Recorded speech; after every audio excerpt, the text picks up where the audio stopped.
যারা এই মাত্র ঢাকা বিশ্ববিদ্যালয়ের পরীক্ষা শেষ করলে তাদের প্রত্যেককে সাধুবাদ জানাই যে তোমরা সুস্থ অবস্থায় পরীক্ষা শেষ করতে পেরেছো, আলহামদুলিল্লাহ। আমরা আমাদের সমাধানের লাইফ নিয়ে তোমাদের সামনে উপস্থিত হয়েছে, আলহামদুলিল্লাহ। এই বছর ঢাকা বিশ্ববিদ্যালয়ে মানে প্রথাগত যে প্রশ্ন ঢাকা বিশ্ববিদ্যালয় করে মূল বই থেকেই, মূল বই ভিত্তিক প্রশ্ন করা এবং গ্রামারের রুলস গুলো সেখানে আমরা দেখবো যে মূল বইয়ের ব্যবহারের জায়গা থেকেই ইংরেজি অংশের প্রশ্নটা হয়েছে। আমরা চেষ্টা করবো যে কোন কোন জায়গা থেকে প্রশ্নগুলো এসছে এবং সমাধানটা কি তোমাদেরকে জানানো, এবং বিস্তারিত আমরা সোর্স ধরে ধরে কোন বইয়ের ঠিক কোন জায়গায় প্রশ্নগুলো, মানে মূল বইয়ের কোন কোন ইউনিটে কোন কোন লেসনের প্রশ্নগুলো ছিল সেগুলো একটা বিস্তারিত ভিডিও তোমরা পেয়ে যাবে। শুরুতেই সময় নষ্ট না করে আমরা তোমাদেরকে একটু ইয়াটা দেখাচ্ছি যে এমসিকিউর ইংরেজির অংশ কোন জায়গাটায়। আচ্ছা, এইখানে আমরা দেখতে পাচ্ছি জেনারেল ইংলিশ, আমার মনে হয় তোমরা দেখতে পাচ্ছ। মাইক্রোফোন দেন নাই ভাই, মাইক্রোফোন দেন। আচ্ছা, ঠিক আছে, দেখবেন সাউন্ড। ঠিক আছে, ঠিক আছে, এখন আশা করি যে ঠিকঠাক শোনা যাচ্ছে। প্রশ্ন সহজ করলে যে তোমাদের মতো আমাদের এরকমই হয় যে আমরা ভুলে যাই যে মাইক্রোফোন হাতে নিতে হবে। আশা করি যে তোমরা ঠিকঠাক ছিলা। ওকে, প্রথমেই আমি এবং আমার টিম, সাগর এবং মিফতা অসাধারণ পরিশ্রম করেছে এই বছর আমাদের শিক্ষার্থী যারা, তাদের জন্য। আমি আমার টিমের দুইজনকে নিয়ে আসছি যে ওরা আমার সাথে সলভে থাকবে। সাগর, আমরা প্রথমেই দেখতে পাচ্ছি মিফতা যে প্রথমে ছিল fire fighters worked 5 hours to dash the blade. এইখানে মানে এটা রাইট। আচ্ছা, dash to to dash the blaze, dash blaze মানে নেভানোর জন্য, নেভানো অর্থে যে আগুনটা লেগেছিল সেই নেভানো অর্থে আমরা দেখবো পুট আউট বসে, একদম ডিরেক্টলি আমরা ক্লাসেও পড়িয়েছি পুট অফ পুট অন এর পার্থক্য, কোনটা গায়ে দেয়া কোনটা গায়ে থেকে জামা খুলে ফেলা, কোনটা নেভানো, এই অর্থে পড়েছি আমরা। তো 2 নম্বরে আমরা দেখতে পাচ্ছি 2 নম্বর হচ্ছে, ওকে এই দিক থেকে নাম্বারে। আচ্ছা, আচ্ছা, এই হচ্ছে, ঠিক আছে, দেখা যাচ্ছে, হ্যাঁ দেখা যাচ্ছে। 2 নম্বরে আমরা দেখতে পাচ্ছি he went to the hospital after dash on the head. আচ্ছা, সে হসপিটালে গিয়েছিল। আচ্ছা, আফটার ড্যাশ, আফটারের পরে আমরা জানি প্রিপোজিশনের পরে সাধারণত ভার্ব প্লাস আইএনজি বসবে, সেটাকে আমরা মাথায় রেখে আগাবো। আচ্ছা, একটা বোতল তার মাথায় হিট করেছে, তার মানে বুঝতে হবে সে হিট করেনি, বোতলের দ্বারা সে আঘাতপ্রাপ্ত হয়েছে, প্যাসিভ টোনে থাকবে। তাহলে রিসিভ যদি আমরা দেই, আফটারের সাথে আমাকে দেয়া ছিল after receiving a hit from a বোতল, বা এরকম ভাবে বাক্যের মানে কি বলে এটাকে, ড্যাংলিং মডিফায়ার হইতো যদি এটা আমরা না দিতাম। হিটিং হবে না, কারণ হিটিং মানে সে নিজে, অ্যাক্টিভ অর্থে ব্যবহার হচ্ছে। হিট নাউন হওয়ার কথা ছিল, আর এ হিট হইলে হইতে পারতো। একমাত্র আমরা দেখছি যে যেহেতু এটা একটা নন ফাইনাইট ভার্ব হিসাবে থাকবে, নন ফাইনাইট ভার্ব হিসাবে আমরা দেখবো যে কোনো এই ওয়েন্ট টু হসপিটাল এটা হচ্ছে মূল ভার্ব, ফাইনাইট ভার্ব। বাদ বাকি নন ফাইনাইট ভার্ব হিসেবে ব্লিঙ্ক প্লাস হচ্ছে ভার্ব ওয়ান বসতেছে আইএনজি সহ, এটা ঠিকঠাক আছে। আচ্ছা, স্পেলিং এর জায়গায়, আচ্ছা স্পেলিং আমরা পড়েছি ট্রাঙ্কুইলিটি, ডুপ্লিসিটি, অ্যাপ্রিহেনশন, এক্সপ্লেনেশন। জীবনেও কোনোদিন এক্সপ্লেনেশনের আই বসে না, এক্সপ্লেনেশন এইভাবে বসার কথা। সো এক্স্যাক্টলি আমরা দেখবো টেক্সট বই থেকেই, এই যে ট্রাঙ্কুইলিটি ইউনিট 9-এ তোমরা পড়ছো, ডুপ্লিসিটির জায়গাও পড়ছো, জেরির গল্পে তার ইন্টিগ্রেটেড ছিল, ডুপ্লিসিটি ছিল না। এই অর্থগুলো আমরা এগুলো দেখাবো যে কোন কোন জায়গা থেকে টেক্সট থেকে আসছে, সেগুলো আমরা বের করবো। ডেভিয়েট এর সিনোনিম চাইছে, ডেভিয়েটের সিনোনিম আমরা দেখবো যে 4টা অপশন দেওয়া আছে, কন্টিনিউ, অল্টারনেট, প্রিভেট। আচ্ছা, কন্টিনিউ মানে চলমান, অল্টারনেট মানে হচ্ছে কোনো জিনিসকে আমরা যখন চুজ করি 2টা অপশনের মধ্যে, সেই জায়গায় পারভেড এবং ডিসগ্রেস। ডেভিয়েট শব্দটা হচ্ছে, ডেভিয়েট আমরা কোথায় পড়ছি মিফতা আমাদের টেক্সট বইয়ে? Deviate from moral values by moral values বা কিছু একটা, যে ওইখান থেকে ডিগ্রেডেশনের জায়গায় যাওয়া, অবনতির জায়গায় যাওয়া, সেই ক্ষেত্রে আমরা শুধু দেখবো যে ডিগ্রেস, অবনতি হওয়া বা জায়গাচ্যুত হওয়া, এই জিনিসটা বসবে। সো বাদ বাকি সবকিছু আমরা দেখবো যে আউট। নাম্বার 5 আমরা যদি একটু দেখি, এইভাবে দিলে কি পুরোটা চলে যাচ্ছে? আচ্ছা, গুড, গুড, দ্যাটস গুড। একটু কি নামানো যায়? হ্যাঁ। আচ্ছা, number 5, the figure of speech থেকে আমরা একদম লাস্ট যে মডেল টেস্ট ছিল আমাদের, সেই মডেল টেস্টে আমরা বই থেকে মায়া অ্যাঙ্গেলোর যে কবিতাটা আছে, অ্যালোন কবিতা, সেখানে আমরা পড়েছিলাম see if someone has a heart of stone, এই কথাটা ছিল বই, আমরা সেইটাই পড়ে দেখাইছিলাম যে এটা ম্যাটাফোর হবে। আমাদের একদম লাস্ট দিকে যে মানে মডেল টেস্ট ছিল সেটার উত্তর আমরা দিয়েছিলাম ওই একই জিনিস, জাস্ট হার্ট অফ গোল্ড লিখছে স্টোনের জায়গায়, তার মানে পাথর হৃদয় না হয়ে ভালো হৃদয় হয়েছে আমাদের, ম্যাটাফোর যা পড়ার কমন পড়ে গেছে। ইডিয়মস এন্ড ফ্রেজ থেকে প্রচুর প্রশ্ন আসে এবং সেই জায়গা থেকে আমরা দেখছি যে টু হ্যাভ কোল্ড ফিট, কারো যখন কোল্ড ফিট থাকে, পা ঠান্ডা হয়ে যায়, তোমাদের মতো অবস্থা, তার মানে হচ্ছে সে কিসে ভেরি বিজি থাকে, ফিল কোল্ড, নার্ভাস হয়, নাকি ডিসগ্রেস হয়। গতকালকে আমরা তোমাদের যখন বলছিলাম, আমাদের মেন্টর জিকে মেন্টর আতিক তোমাদেরকে বলছিল যে একটু হাত পা ঠান্ডা হয়ে যেতে পারে, রেডি থাইকো, হাত পা ঠান্ডা হয়ে যাওয়া মানে তুমি নার্ভাস হয়ে যাবা। ওই একই জিনিস জাস্ট ইংরেজিতে অনুবাদ করে আছে কোল্ড ফিল হওয়া, তার মানে হচ্ছে নার্ভাস হওয়া। Okay, number 7, the antonym of rigorous. রিগোরাসটা আমরা পেয়েছিলাম আমাদের হচ্ছে ইউনিট 9-এ, যে ট্যুরস এন্ড ট্রাভেলস যে ইয়াটা ছিল সেখানেও ছিল। সিমিলার অর্থ ছিল হচ্ছে সম্ভবত ওয়াটারের কোনো একটা জায়গা ছিল। আমরা এটা মানে পুরোপুরি, যেহেতু এখন তোমাদেরকে সমাধান দিচ্ছি, আমরা পুরোপুরি ভিডিও তোমাদেরকে দেওয়ার চেষ্টা করব। কই চলে যায়? স্ক্রিনে ডবল ক্লিক করেন না। আচ্ছা, এটা বামে চলে গেছে। না না, বামে না, ওই বামে, ওই পাশেরটা। ওকে, এই তো। পরের পেজে বামে আছে। না, 7 পড়ছিলাম না।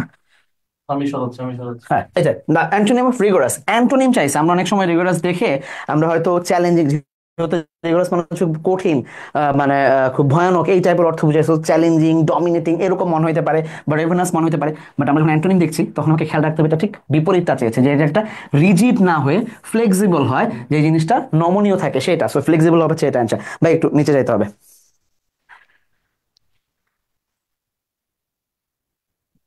কার্সর ইয়া করে। হ্যাঁ, আমি এদিকে টেনে নিয়ে আসতেছি। ব্যাস ব্যাস, ছেড়ে দেন। এই তো। হ্যাঁ, এইবার পরে মিট মি ড্যাশ স্টেশন, নির্দিষ্ট করে যখন বলা হবে, নির্দিষ্ট করে যখন বলা হবে কোথাও এসে আমার সাথে মিট করো, তখন আমরা দেখবো মেট্রোতে দাঁড়ানোর কথা বলেছে, তার মানে অ্যাট স্টেশন। সময়ের আগে যদি বোঝায় বা সময়ের মধ্যে যদি বোঝায় সেক্ষেত্রে বাই বসবে, সো ডি নাম্বার হবে। ড্যাশ বিং মাইনর, এই প্রশ্নটাতে আমরা দেখবো আমাদের ইউনিট 3 পুরানো বইয়ের, নতুন বইয়ের হয়তো সম্ভবত ইউনিট 4, মানে এটিকেন নেটিকেটের মধ্যে ছোট ছোট শায়েরি, বকুল, তারপর হচ্ছে আরো কিছু ছোট ছোট মানে আর্টিকেলের মতো ছিল, সেগুলো খুব ভালো করে তোমাদেরকে পড়তে বসলাম।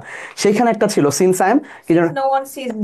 Since no one sees me, মানে when I am online I have the liberty, since no one sees me, এই ধরনের একটা কথা ছিল, যে আমি যা খুশি তা করতে পারি, আই ক্যান ডু এনিথিং, এই টাইপের বাক্য ছিল।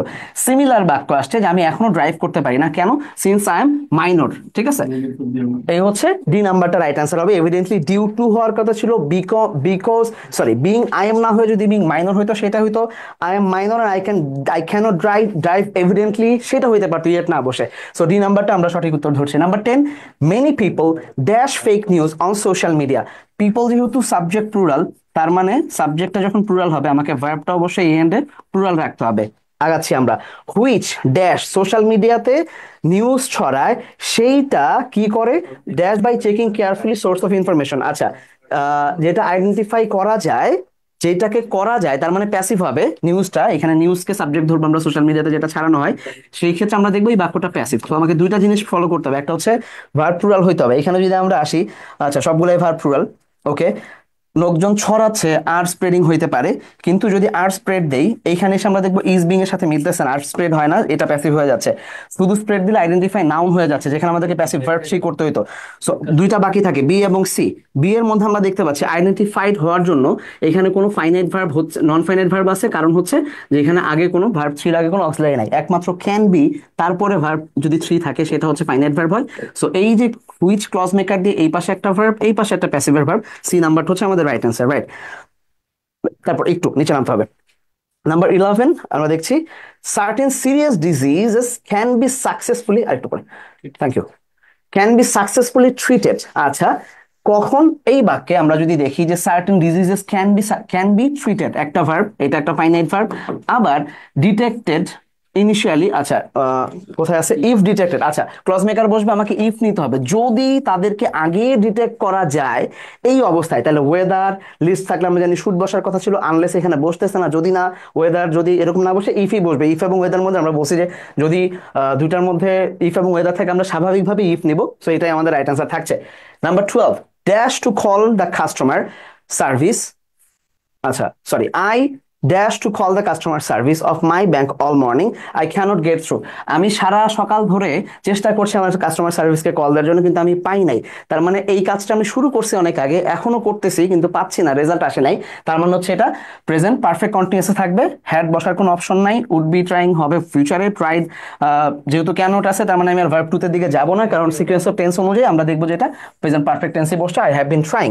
ওকে, 13 আমরা দেখতে পাচ্ছি, dash hustles, the hustles and bustles of city, she found a peaceful park to take rest. আচ্ছা, এই যে অ্যামিস্ট শব্দটা আমরা পড়ছিলাম বঙ্গবন্ধুর ভাষণে, যে the enemies are amidst us to create chaos, আমাদের চারপাশে, তাহলে এই যে কোলাহল শহরের চারপাশে এত কিছু, এত কিছুর ভিড়েও সে একটা সুন্দর জায়গা পাইছে। সো এই রুলটাই আমরা দেখতেছি যে ব্যবহার, তোমাদেরকে ক্লাসে করানোর সময় বারবার বলছি যে প্রিপোজিশনের ব্যবহারও বই থেকে আসবে, যদি আমরা বই থেকে বুঝতে পারি যে কোন কোন জায়গায় কি ব্যবহার হয়েছে। নাম্বার 14, একটু জাস্ট, ব্যাস ব্যাস ব্যাস, আরেকটু। নাম্বার 14 আমরা দেখতে পাচ্ছি, ইফ রানা হ্যাড নট ইমপ্রিজন্ট। আচ্ছা, ইফ যুক্ত বাক্য আসছে কোত্থেকে? কন্ডিশনালস থেকে। রানা হ্যাড আছে, হ্যাড প্লাস ভার্ব থ্রি যখন থাকবে, হ্যাড ভার্ব থ্রির ওই পাশে সবসময় আমরা দেখবো would have plus verb three বসবে। তাহলে উড হ্যাভ নেগেটিভ নেগেটিভ আছে, ইমপ্রেজেন্ট হইতো না, যদি নাহলে সে হিরো হইতে পারতো না। তাহলে would have plus verb three negative থাকার কারণে শুধু নট বসছে, বাদ বাকি আর কোথাও নাই। বি নাম্বারটা হচ্ছে right answer. Last but not the least, এমসিকিউর মধ্যে many people are increasingly interested in sustainable living which has spurred, মানে যেহেতু তারা, মানে মানুষ এখন ইন্টারেস্টেড হচ্ছে আস্তে আস্তে সাস্টেনেবল লিভিং এর প্রতি, এই জন্য এইটা স্পার্ক করেছে ইকো ফ্রেন্ডলি প্রোডাক্টের প্রতি আমাদের ঝোঁকা, এই অর্থ দিচ্ছে। তাহলে সেই অর্থে আমরা যদি সেন্টেন্স কারেকশনের জায়গা বলি বা ফিল ইন দ্য গ্যাপসের জায়গা বলি, তাহলে কিন্তু আমরা দেখবো যে ডিক্লাইন হওয়া, আন্ডারস্ট্যান্ডিং এটার সাথে কনটেক্সট যাচ্ছে না, ডিক্লাইন এবং ক্যাটাস্ট্রফি একই অর্থ বসে, নিশ্চিহ্ন হওয়া, ধ্বংস সাধন হওয়া, বরং এই ইকো ফ্রেন্ডলি প্রোডাক্টগুলো বাড়ছে ব্যবহার, মানুষ এটার মধ্যে অনুপ্রবেশ করছে। আপসার্চ আমরা অর্থটা পড়েছিলাম, সার্চ হওয়া কোনো জিনিসের, মানুষ ঝোঁকা বা ওই জিনিসের প্রতি ব্যবহার বাড়ার দিকে মনোযোগ দেওয়া। সো এই হচ্ছে আমাদের এমসিকিউ এর যে 15টা কোশ্চেন, সেইটার সমাধান। আমরা একটু রিটেনটাও দেখার চেষ্টা করব। রিটেন কোন কোন জায়গা থেকে আসছে আমরা বরাবর সব সময় বলে আসছি, মিফতা একটু স্ক্রিনে যদি ঢুকো, যে আমরা বরাবর সব সময় বলে আসছি যে আমরা রিটেন পড়বো কোন জায়গা থেকে? টেক্সট থেকে। টেক্সটের বাইরে রিটেন আসবে না। কতটুকু আসলো আমরা একটু যদি দেখি। ভাই আমি জুম করেন, আমি নিয়ে নিচ্ছি। আর একটু জুম করতে পারবেন? আচ্ছা, দেখা যাচ্ছে? ওকে। ইংলিশ জেনারেল রিটেনে এডুকেশন, আচ্ছা, how education can enlight once life, unit 12, আমাদের পুরানো বইয়ের ইউনিট 12, নর্মাল বইয়ের সম্ভবত ইউনিট 2। এডুকেশন যে চ্যাপ্টারটা আছে, আমি যদি লিখে দেই এডুকেশন চ্যাপ্টারটাতে, একদম বইয়ের শেষে দেখবা ছোট্ট করে লেখা আছে 200 ওয়ার্ডের একটা প্যারাগ্রাফ লিখো, একদম হুবহু এই জায়গা থেকে আসছে। ইন্টারেস্টিংলি এই টোনেই, মানে একটু তো চেঞ্জ করে দিছি, এই টোনে আমরা আমাদের স্পেশাল, মানে নর্মাল ব্যাচে, আমাদের যে পেড ব্যাচে, আমরা একটা প্রথম দিনই একটা স্পেশাল প্যারাগ্রাফ দিয়েছিলাম, সেই জায়গা থেকে আলহামদুলিল্লাহ চলে আসছে। এটা আমরা পরে দেখাচ্ছি। ডোন্ট জাজ এ বুক বাই ইটস কভার, এইটা মূলত রিপ্রেজেন্ট করে, এই প্রভাবটা আমরা যে জেরির গল্প পড়েছি, size doesn't matter to chop would, এই আচ্ছা চপিং উড, এই জায়গাটাকে রেফার করে। আমরা যদি ওই গল্পটা ভালো করে বুঝে থাকি, তাহলে আমরা দেখবো যে বইয়ের কভার দেখেই জাজ করাটা উচিত না। কিংবা ওমেন টু ওমেন যে গল্প দুটা ছিল, সেইখানেও বলা ছিল যে মেয়েদের নারী শিক্ষা কেন প্রয়োজন, বা তাদেরকে দেখে জাজ করা ঠিক না। আচ্ছা, এর মধ্যে আমরা সোর্স ধরার চেষ্টা করছি যে বাক্যগুলো কোন কোন জায়গা থেকে আসছে। অ্যাপ্রিসিয়েট তো আমরা জানি, কোনো জিনিসকে অ্যাপ্রিসিয়েট করা, কনসিকুয়েন্স বই থেকে আসছে, ভায়োলেশনও বই থেকে আসছে। শুধু দুইটা জিনিস আমরা এখনো খুঁজছি যে অ্যাকচুয়ালি বই থেকেই আসার যেহেতু কথা, ঢাবি সেটা করে। অন দ্য ইভ অফ কোথাও না কোথাও আছে যে কি অর্থে ব্যবহৃত হয় এবং কোন ইয়াতে আছে। আর হচ্ছে ফার্ভেন্টলি, এইটাও আমরা পাবো যে বইয়ের কোন জায়গায় আসছে। তোমাদের অনেকেরই, হ্যাঁ, তোমাদের হয়তো অনেকেরই কনফিউশন থাকতে পারে, বাট আমরা বইয়ের কাছাকাছি ওয়ার্ড ধরে দেখার চেষ্টা করব। সো এই ছিল ইংরেজি অংশের সমাধান। আশা করছি তোমাদের প্রত্যেকের খুব ভালো হয়েছে। অনেক অনেক শুভকামনা। পরবর্তী যে সাবজেক্টগুলো আছে জিকে, আমরা জিকে টিমকে দেখে নিচ্ছি, জিকে নবাব সাকিব এবং তার কোঅর্ডিনেটরস এবং অন্যান্য আমাদের যে মেন্টর ছিলেন, কমেন্টররা। Thank you.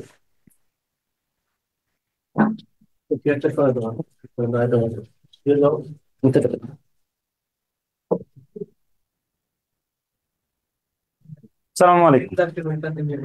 আসলে প্রশ্ন সহজ হয়েছে না কঠিন হয়েছে এটা তো তোমরা ইতিমধ্যে দেখছো। আসলে সহজ কঠিন মূল কথা না, সফলতাই মূল কথা। যেভাবে প্রশ্ন হইলে তোমরা সবাই চান্স পাবা, সেভাবে প্রশ্ন হইলে আমি খুশি আর কি। বাদ বাকি এই প্রশ্ন যদি তোমরা খুশি থাকো তাহলে আমাদেরও ভালো।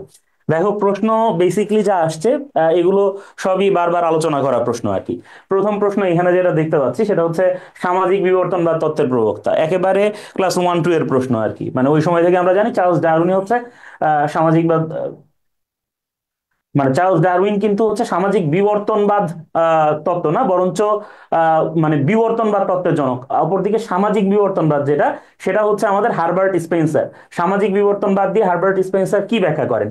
হারবার্ট স্পেন্সার সামাজিক বিবর্তনবাদ দিয়ে ব্যাখ্যা করেন যে উনি কিভাবে একজন সামাজিক মানুষ বা সমাজ কিভাবে প্রতিনিয়ত বিবর্তিত হয়, সমাজের বিবর্তনটা কিভাবে ঘটে, এটাই মূলত সামাজিক বিবর্তনবাদে দেখানো হয়। 2 নম্বর যে প্রশ্নটা, নিচের কোনটি ব্লু ইকোনমির সাথে সম্পর্কিত, এটা জিজ্ঞেস করছে। এইটা তো বিগত বছরও আসা প্রশ্ন, তাই না আতিক? বিগত বছর এই সামাজিক মানে এই ব্লু ইকোনমিটা আসছে আর কি। ব্লু ইকোনমি হচ্ছে এই যে সমুদ্র সম্পদ। আমরা বারবার করে এই বিষয়গুলো কিন্তু পড়িয়েছি তোমাদেরকে। আহ বিখ্যাত ট্রয় নগরী, আমরা দেখতে পাচ্ছি এখানে আছে বিখ্যাত ট্রয় নগরী, এটা কোন দেশে অবস্থিত? আচ্ছা, তো এই যে বিখ্যাত ট্রয় নগরী, আমরা জানি যে এটা অবস্থিত হচ্ছে কোথায়? তুরস্কে। তো বিখ্যাত ট্রয় নগরী তুরস্ক, অনেকে এটা গ্রিসে দেয়, কিন্তু আসলে মূল বিষয় হচ্ছে এই গ্রিসের এই যে হেলেনকে গ্রিস থেকে ধরে তুরস্কে নিয়ে আসা হয়েছিল আর কি, ধরে না ঠিক, মানে চলে আসছিল। এবং মূল যে মানে মিথটা, এটাতে বলা হচ্ছে যে পরে গ্রিসের লোকজন যারা আছে ওখানে, ওয়ারলর্ডসরা যারা আছে, তারা হচ্ছে তুরস্ককে পরে মানে ট্রয় নগরী আক্রমণ করে এবং ট্রোজান হর্সের মাধ্যমে ট্রয় নগরীর পতন ঘটে। এরপরে আমরা দেখতে পাচ্ছি স্টারলিংক।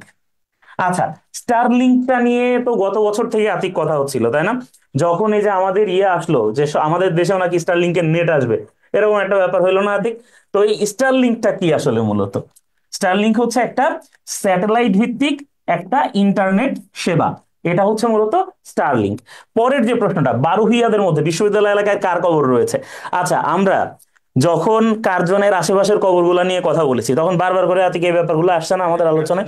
বারবার করে আসছে যে ইসা খা একসময় বাংলার বারোহিয়া ছিলেন, মুসা খার কবর তার ছেলে মুসা খা, মুসা খার কবর রয়েছে আমাদের কার্জনের পাশে, ওই যে মসজিদের, এবং যে মসজিদটা ওইটার নামও কিন্তু মুসা খা মসজিদ, আমরা বারবার করে এই কথাটা বলতাম। ওকে, এরপরে আমরা দেখতে পাচ্ছি যে হায়ারোগ্লিফিক কোন প্রাচীন সভ্যতার লিখন পদ্ধতি?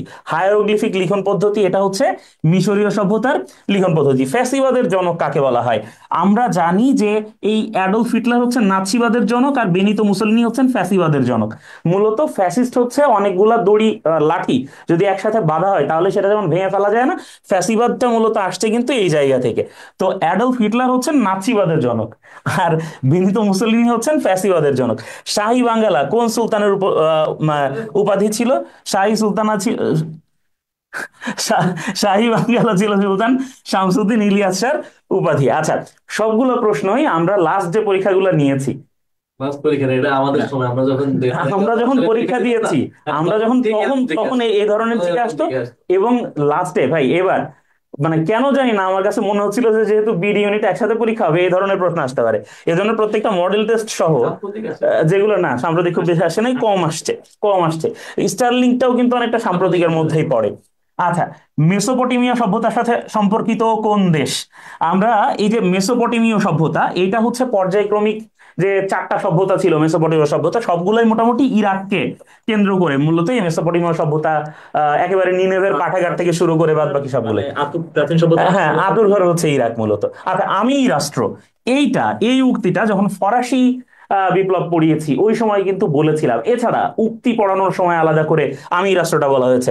আতিক একটু অংশগ্রহণ করো, আমি রাষ্ট্র কে বলেছে? আচ্ছা, এখানে যে অপশন চারটা দেওয়া দেখো, রানী দ্বিতীয় এলিজাবেথ, জার নিকোলাস, রাজা পঞ্চম চার্লস। আচ্ছা, আমি রাষ্ট্র ফরাসি বিপ্লবের সাথে সম্পর্কিত, তার মানে এইখানে চারজন ব্যক্তির মধ্যে যে ব্যক্তি ফরাসি বিপ্লবের সাথে রেডি সংযুক্ত সেই উত্তর হবে। এটা তোমরা মোটামুটি কমন সেন্স খাটিয়ে উত্তর করতে পারো। তো এখানে চতুর্দশ লুই ইনি ঘোষণা করেছিলেন আমি রাষ্ট্র, আই এম দা স্টেট, মানে তিনি যা বলবেন সেটা রাষ্ট্রের সর্বোচ্চ আইন, মানে সর্বোচ্চ তার কথায় আইন আর কি। ওই যে আমরা বাহুবলী দেখছি না, বাহুবলীর রাজমাতার মতো অবস্থা আর কি। হ্যাঁ, মানে তার বচনই হচ্ছে শাসন। আচ্ছা, বাংলাদেশের কোন ক্ষুদ্র নৃগোষ্ঠী মুসলমান? যেহেতু এটা অনেকটা সমাজ বিজ্ঞান ঘেঁষা প্রশ্ন আর কি, আমাদের আবিদ পুরোটা সময় জুড়ে আসলে আমাদের সমাজ বিজ্ঞান নিয়ে পড়াইছে তোমাদেরকে।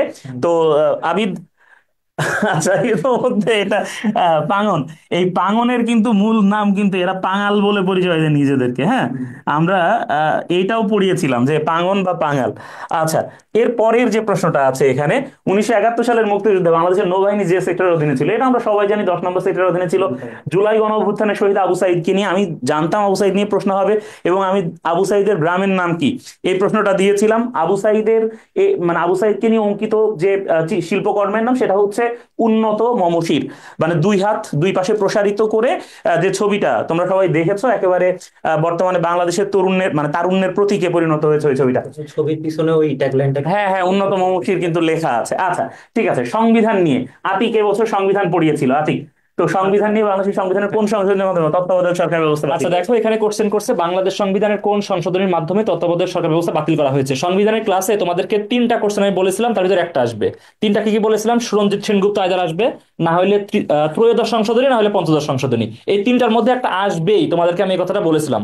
দেখো তার ভিতরে একটা আসছে। বিশেষ করে তত্ত্বাবধায়ক সরকার ব্যবস্থা নিয়ে যে পরিমাণ আলাপ আলোচনা হচ্ছে তো ত্রয়োদশ সংশোধনীতে তত্ত্বাবধায়ক সরকার আনা হয় এবং পঞ্চদশ সংশোধনীতে সেটা বাতিল করে দেওয়া হয়। তার মানে দেখো এখানে অপশনে কি কি ছিল, অপশনটা ওই সাইডে চলে গেছে, একটু একটু জুম আউট করতে হবে।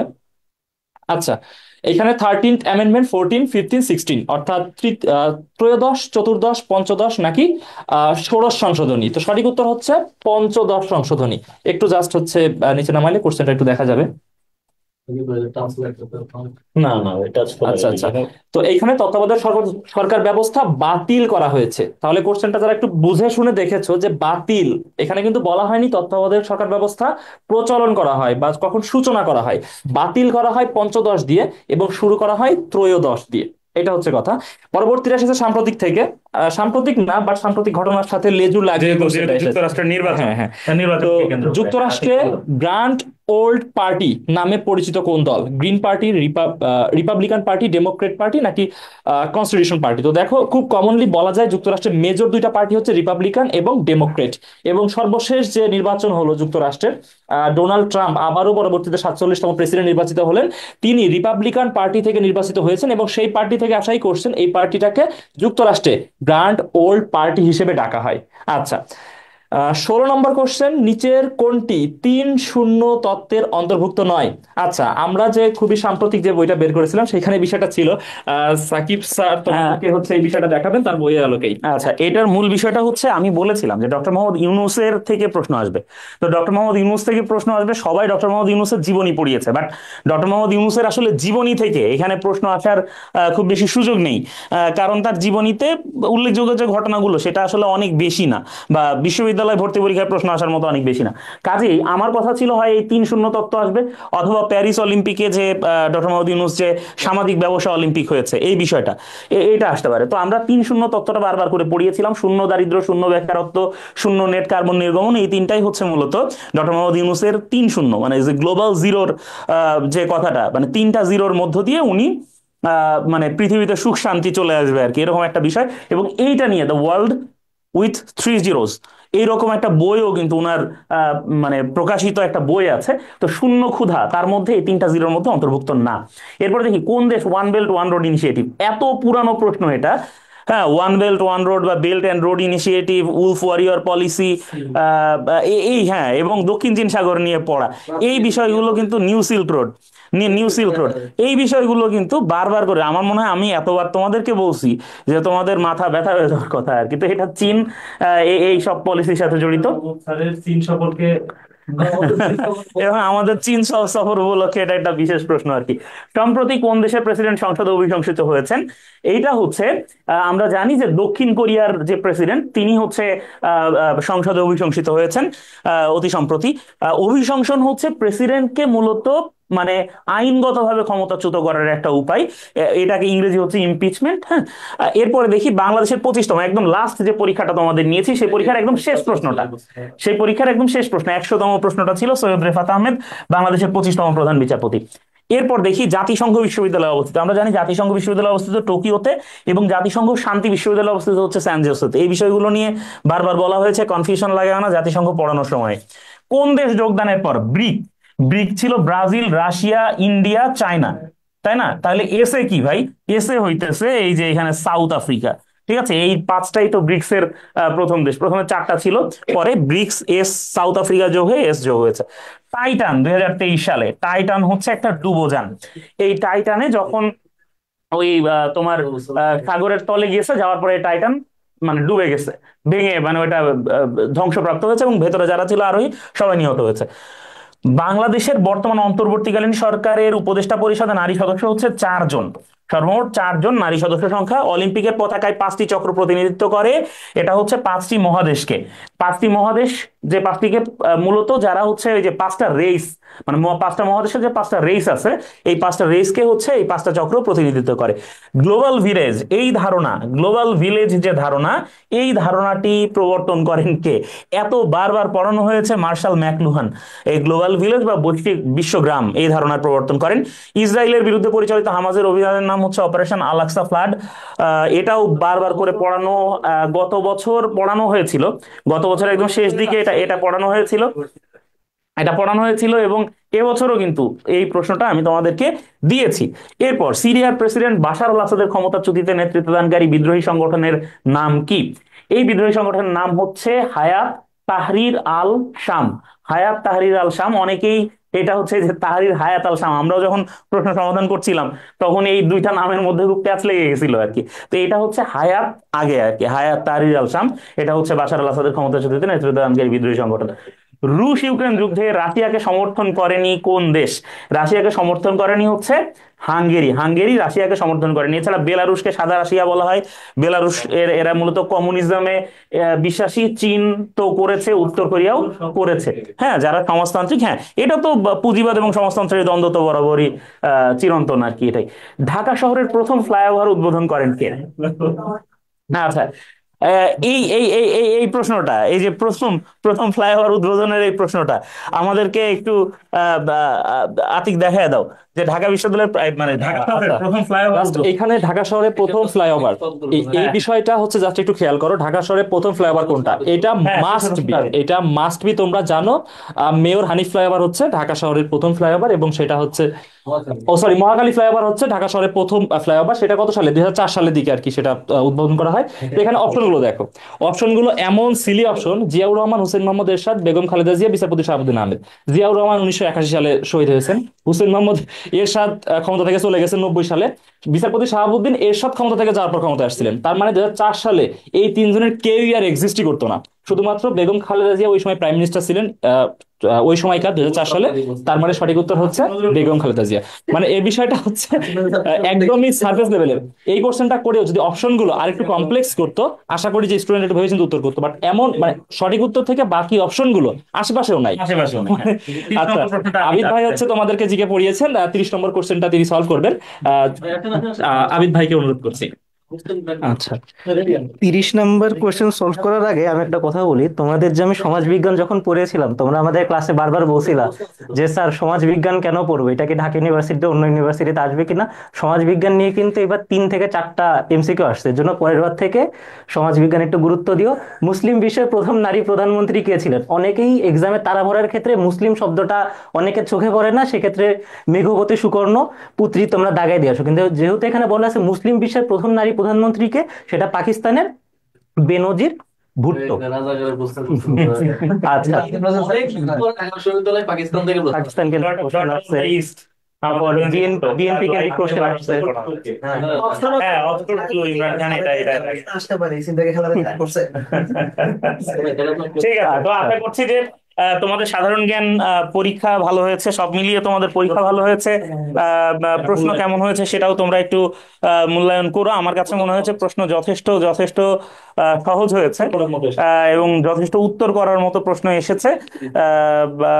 আশা করি তোমরা সবাই ভালো করবে, এবং তোমরা যারা হতাশ ছিলে পরীক্ষার আগে, তারা এখন আর নো মোর হতাশ। ওকে, বাংলা ডিপার্টমেন্টকে আমরা আমন্ত্রণ জানাচ্ছি প্রশ্ন সমাধান করার জন্য। সাইফ স্যার এবং মাহফুজ।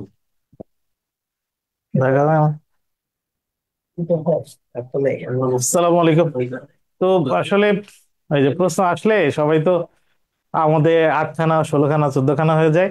বাংলা নিয়ে বরাবরই 8খানা 16খানা হওয়ার সুযোগ হয়নি এই পর্যন্ত। এবার মনে করছিলাম বৈষম্যের ঠাঁই নাই এই পৃথিবীতে, হয়তো হইতে পারে, তারপরেও বৈষম্যের প্রশ্ন আসছে ঠিকই, কিন্তু বাংলা নিয়ে আসলে 8খানা 16খানা হওয়ার সুযোগ নাই। আমাদের শিক্ষার্থী যারা গত 4 দিন আগেও যারা ক্লাস করেছে রিটেন নিয়ে, তারা 8খান থেকে 16খান হইতে পারে, কারণ শর্ট সিলেবাসের বাইরে ফুল সিলেবাসে শব্দার্থ টিকা পড়াইছিলাম, 15টা প্রশ্ন সলভ করছিলাম গদ্যের। সেই জায়গা থেকে সমর্থক শব্দ দেখাইছিলাম গৃহের, যেটা রিটেনে আসছে, এবং রিটেনে লঙ্কা কাণ্ড শব্দের অর্থ কি এটাও কইছিলাম। ওই লঙ্কা কাণ্ডের ঘটনা বর্ণনা করছিলাম, সেখান থেকে রিটেন আসছে। গৃহের একটা প্যারা দিছিলাম, সেই প্যারা থেকে সরাসরি উদ্দীপক আছে নাই, কিন্তু এখান থেকে প্রশ্ন কমন আসছে। এটা আমাদের আসলে, এটা বলছি এই কারণে না, এটা বলছি যে আমি বলেছিলাম তোমাদের ক্লাসে যে একটা জিনিস বলতেছি, এই যে গৃহ এর সমর্থক শব্দ দেখানোর সময় বলতেছিলাম, ধরো এটা যদি আসে দেখবে তোমার আনন্দ লাগবে, এবং তোমার এর পরের প্রশ্নগুলো খুব সহজে উত্তর দিতে পারবা। যখন একটা প্রশ্ন পড়ছিলাম একটু আগে আসছে, সেই প্রশ্নের উত্তর দিতে পারা সহজ। আশা করি স্কুল অফ এক্সেলেন্সের ফ্রি ক্লাস পেইড বেসে যারা ছিল, এরকম একটা অনুভূতির সুযোগ তাদের হয়েছে। তো মাহফুজ একটু, মাহফুজের আমি প্রশ্ন সলভ করার সময় প্রথমে মনে হইতেছিল প্রশ্ন খুবই সহজ, আসলে প্রশ্ন অত সহজ না, আবার খুবই কঠিন, চান্স পাওয়ার মতো না এরকমও কিন্তু না, চান্স পাওয়ার মতো, তবে হাইয়েস্ট পাওয়ার জন্য এই প্রশ্ন একটু টাফ আমার কাছে মনে হয়েছে আমরা দুইজন যখন সমাধান করছিলাম। কাজী নজরুল ইসলামের মতে আত্মনির্ভরশীলতা সেটা খুবই গদবাঁধা প্রশ্ন, কমন প্রশ্ন। এটা আত্মাকে চেনার মাধ্যমে আত্মনির্ভরতা সেখান থেকে শুনে। সোনারতরী কবিতায় বর্ণিত ঘটনাধারা, এটা মানে বোঝানো হয়েছে এটা যে সোনারতরী কবিতায় ঠিক যে সময়ের ঘটনা বর্ণনা করা আছে, কৃষক যে সময় হাওমাও করতেছে যে তারা কেউ নিতেছে না, মাঝি তারা চিনছে না, সে জীবনে এসে কিন্তু ওই সময় কিসের ঘটনা, প্রভাত বেলা, এটা সরাসরি কবিতায় বলা আছে প্রভাত বেলা, তাহলে এখানে সকালের বর্ণনা করা হয়েছে। তৃতীয় যে প্রশ্নটি আমরা দেখতে পাচ্ছি, বাংলাদেশের সঙ্গে সম্পৃক্ত রবীন্দ্র রচনা, তাই না? রবীন্দ্র রচনা আমরা যদি যে অপশনে চারটা আছে, আমরা যদি মুকুট নিয়ে একটু দেখি, মুকুট কিন্তু ত্রিপুরা কেন্দ্রিক একটি বিষয় নিয়ে লেখা হয়েছে। বলাকা একটি কাব্যগ্রন্থ, সেখানেও বাংলাদেশের কোনো বিষয় সেখানে উঠে আসেনি। চোখের বালিতে একটি সম্পূর্ণ মনস্তাত্ত্বিক প্রেমের ঘটনা, সেখানেও ভারত অঞ্চলের বিষয় এসেছে। এই ছিন্নপত্র যে রচনা, এখানে এসে কিন্তু পদ্মার যে জীবন যে ব্যবস্থা বা জীবন যে প্রণালী গড়ে উঠেছে পদ্মা নদীকে কেন্দ্র করে, যেহেতু কুষ্টিয়া ছিল রবীন্দ্রনাথ, এবং তার জীবনে 35 বছর বয়সে যে রচনাটা বলা হয়ে থাকে যে ছিন্নপত্র, সেটাই এই রচনা, অর্থাৎ বাংলাদেশের সাথে সম্পৃক্ত রবীন্দ্র রচনা হিসেবে আমরা ছিন্নপত্রকে গ্রহণ করতে পারি। প্রমত্ত মানে উত্তাল পদ্মা নদীর সৌন্দর্য বর্ণনা, প্রাকৃতিক বর্ণনা, তার জীবন, আশেপাশের জীবন, এগুলো আছে ছিন্নপত্রতে, এই জন্য এটা উত্তর। রাবণ অনুজ লক্ষ্মী রাবণ আত্ম, যে আমরা যখন কবিতার শব্দার্থের যে 10টা প্রশ্ন ব্যাখ্যা করেছিলাম, ওইখানে এটা বলেছিলাম যে লক্ষ্মী শব্দের অর্থ কি। লক্ষ্মী মানে হচ্ছে লক্ষ্য করে, মানে তাকিয়ে, লক্ষ্য করে, তা লক্ষ্য করে যদি হয়, লক্ষ্য করে শব্দটা তো ক্রিয়াপদ। আচ্ছা, এরপরে প্রশ্ন, পরবর্তী প্রশ্ন দেখছি, বাদলায় বন্দুক বারুদ কি ড্যাশ একটু নিবে না, শূন্য স্থানে বসবে। একদম সহজ, একদম রেইনকোট গল্পের প্রথম মানে যে প্যারা, সেখান থেকে এসেছে। আমরা বারবারই বলেছি অনুচ্ছেদ বা যে কোনো পড়ার সময় বা সাহিত্য পাঠ পড়ার সময় যে প্রথম অনুচ্ছেদ, প্রথম অংশ বা শেষ লাইন, প্রথম লাইন, এগুলো বারবার একটু রিভিশন দিতে, এবং সেখান থেকে এসেছে যে একটু জিরিয়ে নেবেন। মানুষের মধ্যে যা অন্তরতম অনির্বচনীয়, এটা অপরিচিতা গল্পের খুব কমন, এটা থেকে রিটেন এসেছিল 2 বছর আগে, সেই জায়গার একটা বাক্য, এবং এই জায়গায় গিয়ে আমরা বারবার বলেছি যে লাইন করতে হবে। তো অন্তরতম অনির্বচনীয় কি, কণ্ঠস্বর যেন তারই চেহারা, এটা অনেক জায়গায় আছে এই বাক্যটা, এবং তাহলে উত্তর হবে চেহারা। মজার বিষয় হলো, এটা যখন আমরা ক্লাসে অপরিচিতা পড়াচ্ছিলাম, আমি বলছিলাম যে রবীন্দ্রনাথ কিন্তু মনস্তাত্ত্বিক প্রেমকে অনেক বেশি প্রাধান্য দেয় অন্তর্জগতের প্রেমকে, এবং খুব দারুণ ভাবে তখন এটা ব্যাখ্যা করা হয়েছিল ওদের জন্য। রোকেয়া সাখাওয়াত হোসেনের রচনা নয়, এটা পদ্ম গোখরা। মূলত রোকেয়া সাখাওয়াত হোসেনের যে রচনাটা ছিল, পদ্ম রাগ নামে একটি উপন্যাস ছিল, আর পদ্ম গোখরা নামে যে ছোট গল্পটি রয়েছে সেটি মূলত কাজী নজরুল ইসলামের একটি ছোট গল্প। বিলাসী গল্পে উল্লেখ নেই। বিলাসী গল্প হুমায়ুনের কথা আছে, তুগলক খাঁর কথা আছে, ভূদেব বাপুর পারিবারিক প্রবন্ধের কথা আছে, কিন্তু বাবরের কথা বিলাসী গল্পে উল্লেখ নেই, এই জন্য উত্তর হচ্ছে বাবর। লিটারাল শব্দের বাংলা পরিভাষা, লিটারালি আমরা বলি লিটারালি, এটা বোঝায় তার মানে আক্ষরিক অর্থ, শাব্দিক অর্থে সরাসরি, এটার পরিভাষা হচ্ছে আক্ষরিক, কমন একটা পারিভাষিক শব্দ। আবিধানিক ক্রম সাজানো শব্দ হচ্ছে, আবিধানিক ক্রমটার প্রশ্নের উত্তর আসলে টাফ এসেছে।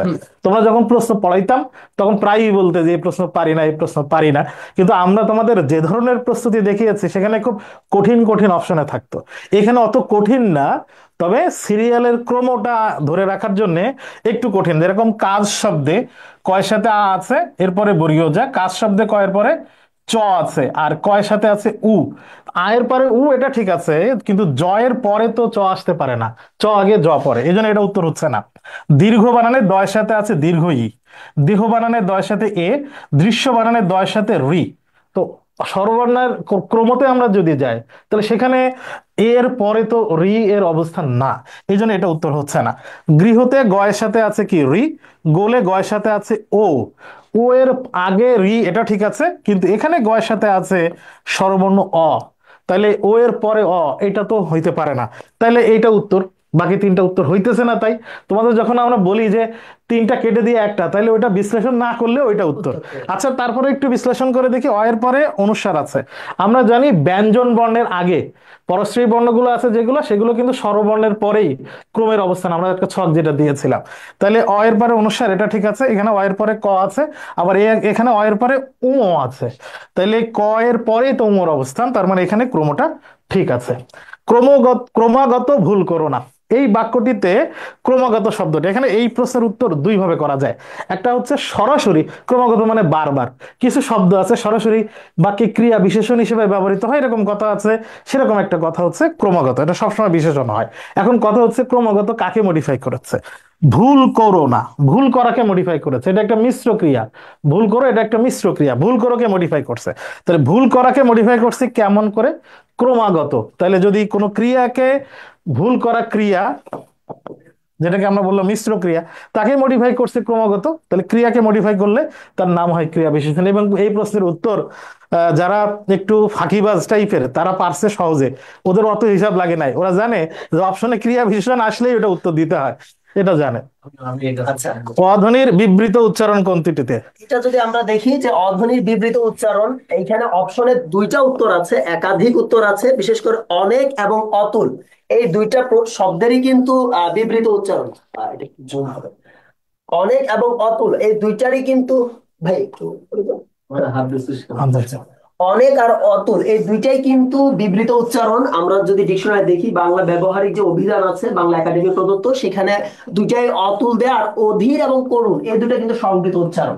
আর যেহেতু আমরা একটা বিষয় যে যেটা সবার আগে থাকবে, সঠিক উত্তর যদি না না না, এটা থাকে, না। এইভাবে আমরা অনেক সময় গ্রহণ করি। অধ্বনির বিবৃত উচ্চারণ অত হচ্ছে এই অপশনে, অনেকে হয়তো মনে করতে পারে অতুলের যে অ আছে এটা কিন্তু ভুলে 9-10 ব্যাকরণ পড়ে ভুলে অতুল লেখা আছে, কিন্তু ব্যবহারিক অভিধানে অতুলের উচ্চারণ আসলে অতুল না, অতুল। কারণ তুলের বিপরীত শব্দ আমরা জানি যে অয়ের উচ্চারণটা ও এর মতো তখন হবে না যখন তার পরের শব্দটা ভিন্ন অর্থ দিয়েছে ওই অটা যুক্ত হয়ে। সেই হিসাবে তুলের আগে অযুক্ত হয়ে অতুল মানে যার তুলনা নেই এটা অর্থ দেয়। এই কারণে এখানে অয়ের উচ্চারণ ও হবে না। এই নিয়মে কিন্তু অতুল উচ্চারণ হবে না। এক আর একটা হচ্ছে অভিধানে সরাসরি আমরা এই নিয়মটা মেনে দিয়ে তারপর দেখছি অভিধানে কি দেয়া, বাংলা একাডেমির ব্যবহারিক অভিধান, ওটা যা দেয়া তাই হবে। তো ওইখানে অধীরে ও দেয়া আছে, করুণে তো ও হচ্ছে, আর এই দুইটাই অনেক অয় দেয়া আছে। তার মানে এখানকার বিবৃত উচ্চারণে দুইটা উত্তর আছে, দুইটার যে কোনো একটা উত্তর যারা দিছে তারা পারবে। তার মানে এখানে উত্তর আছে দুইটা, এটা যে কোনো একটা দিলে আশা করি হবে। প্রথম বা দ্বিতীয় এই ব্যাখ্যাটা কিন্তু আসলে ঠিক মানে না। পোড় খাওয়া শব্দের বিশিষ্ট অর্থ, এটা প্রথম পত্রের শব্দার্থ অংশ থেকে নেয়া, যদিও বাগধারার প্রশ্ন প্রশ্ন হয়েছে বাগধারা, কিন্তু শব্দার্থ অংশ থেকে নেয়া। পোড় খাওয়া মানে প্রতিকূলতা পেরোনো, মানে বারবার একটা করে ঝামেলা, বারবার ঝামেলা পড়ে আমি যখন অভিজ্ঞতা লাভ করি সেটাকে প্রতিকূলতা পেরোনো বলে। বৈষম্য বিরোধী, এটা তৎপুরুষ সমাস। বৈষম্য বিরোধী মানে বিরোধী আমি, বৈষম্যের বিরোধী এটা হচ্ছে ব্যাস বাক্য, তাহলে বৈষম্যের বিরোধী, র এর লোপ পেয়েছে, তার মানে এটা ষষ্ঠী তৎপুরুষ সমাস, তৎপুরুষ উত্তর। দুর্যোগে হাল ঠিক মতো রাখা ভার, এই প্রশ্ন নিয়ে আমরা আসলে বেশ কনফিউশনে ছিলাম।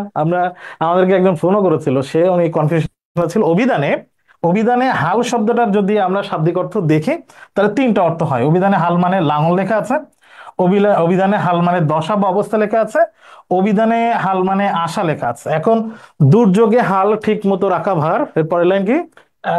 ক্ষত বিক্ষত হয় সহস্র প্রাণ, এর মানে 18 বছর বয়সের তারুণ্য আমরা দুর্যোগে হোপলেস হয়ে যায়, আশা হারায় ফেলি। এবং এটার উত্তর যে আশা হবে তার একটা প্রমাণ হচ্ছে হাল শব্দের অর্থ যেখানে আশা দেয়া আছে অভিধানে সরাসরি একটা বাক্য লেখা আছে, হাল ছেড়ো না গফুর। গফুর রচনায় একটা গরু নিয়ে লেখা একটা ছোট গল্প আছে 9-10 বাংলা প্রথম পত্রে, ওরে ও গফরা, ওই গল্পের হাল ছেড়ো না গফুর, তারপরও হাল ছাড়ে না গফুর, ওই গফুরের তারপরও আশা ছাড়ে না, ওইটা ব্যবহারিক ভাবেই লেখা আছে। তার মানে এখানে দুর্যোগে আশা ছাড়া যাবে না, হাল ছাড়া যাবে না, সেই অর্থে এখানে কিন্তু বলেছে হাল শব্দটির অর্থ কি এখানে, এখানে হাল শব্দটি কি বুঝিয়েছে, সেই জন্য এখানে উত্তর হবে আশা। লাঙ্গল বুঝাইতো না? এখন ওখানে বলেছে 18 বছর বয়সে তারুণ্য, মানে কবিতায় যেভাবে ব্যাখ্যা করা আছে 18 বছর বয়সে তরুণ একজন সে লাঙল ধরে বসে থাকবে, এই অর্থ তো ওখানে নাই। সরাসরি দুইটা লাইন যদি পড়ি, দুর্যোগে হাল ঠিক মতো রাখা ভার, ক্ষত বিক্ষত হয় সহস্র প্রাণ। তার মানে এই তারুণ্যের বৈশিষ্ট্যটা এমন, সামনে বিপদ আসলে সে আশা হারায়, তখন তার সহস্র প্রাণ ক্ষত বিক্ষত হয়, তার মানে তার আর উন্নতি বা সামনের দিকে আগানো সম্ভব হয় না। আমরা রিটেন অংশটা একবার দেখি এক পলক। রিটেন অংশটা কেন দেখতে চাইতেছি এর কারণ আছে, একটা কথা ওখানে বলবো, সেটা হচ্ছে এই রিটেন অংশে কিন্তু এখানে ইউসুফ সরকার কিন্তু আসলে উল্টোপাল্টা করছে। রিটেনের প্রশ্ন আসছে কিন্তু শর্ট সিলেবাসের বাইরে ফুল সিলেবাস থেকে, যদিও নির্দেশনা ছিল ইন্টারমিডিয়েটে তাদের পঠিত সিলেবাস থেকে দিবে, এটা তো পড়ে নাই। এটা হচ্ছে 1 নম্বর কথা। 2 নম্বর কথা হচ্ছে আমরা গদ্য পদ্যের যে শব্দত্ব টিকা ক্লাস পড়াইছি, সেই শব্দার্থ টিকা ক্লাসেই এই অমানিসা পথ এই শব্দের অর্থ কি, কেমন হইতে পারে, এই লঙ্কাকাণ্ড শব্দের অর্থ কি, এবং এই লঙ্কাকাণ্ড শব্দের অর্থ বলে এখানে ব্যাখ্যা করছিলাম যে এটা বিভীষণের প্রতি মেঘনাদ লঙ্কার ওই কাহিনী, লঙ্কার রাবণের ওই কাহিনী, সেই সেখান থেকে এসেছে। গল্প যখন কইছিলাম এখান থেকে রিটার্ন আসছেও তাই। এখানে প্রভোগীয় বলতে কি বোঝানো হয়েছে, দুর্যোগ রটনায় নারী প্রভোগীয় থাকতে কেন বাধ্য হয়, এটা আমরা আসলে ওইভাবে গল্প পড়াইনি, তবে এই অংশটা থেকে আমরা শব্দার্থটিকে অর্থ পড়িয়েছি, দেখিয়েছি, এখান থেকে শুদ্ধিকরণও পড়িয়েছি।